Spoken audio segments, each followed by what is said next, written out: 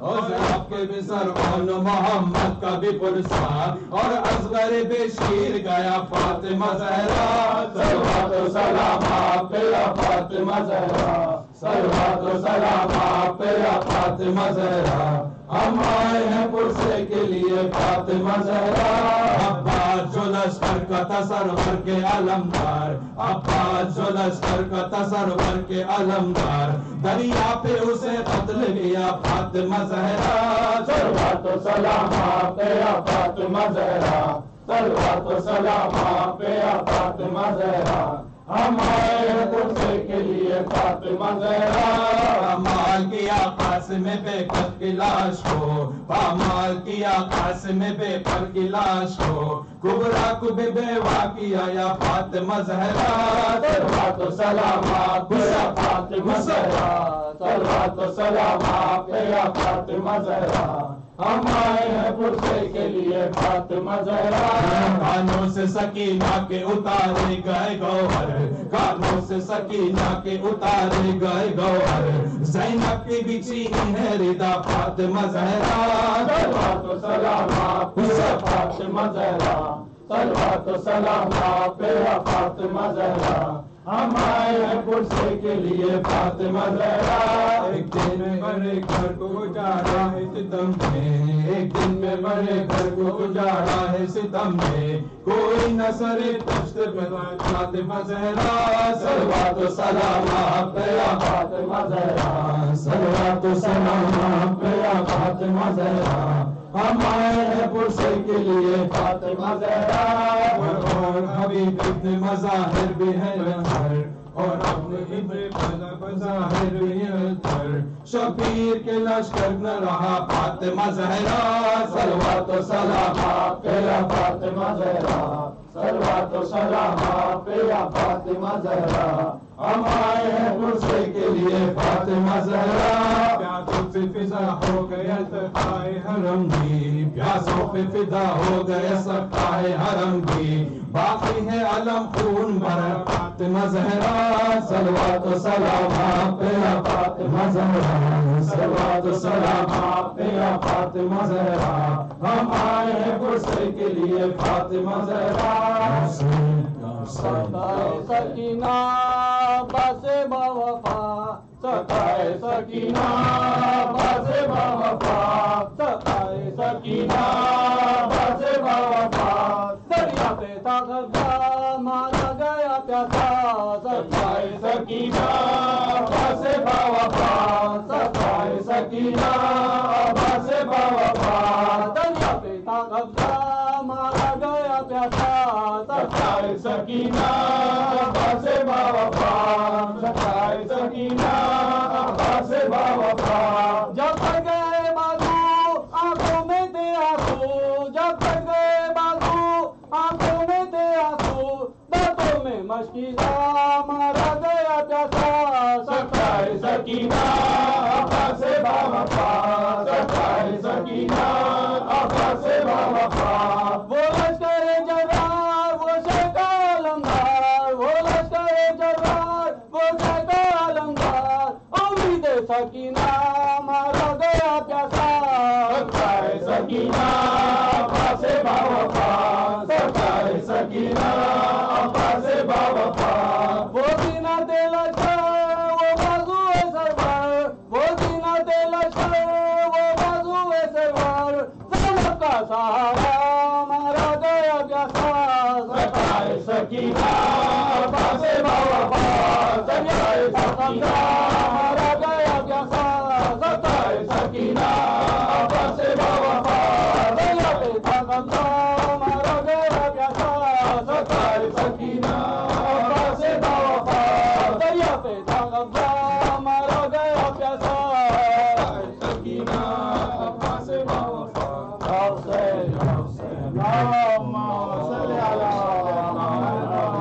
Before we do the ziyarat by Dr. Faizi, I just want to announce there is a register outside.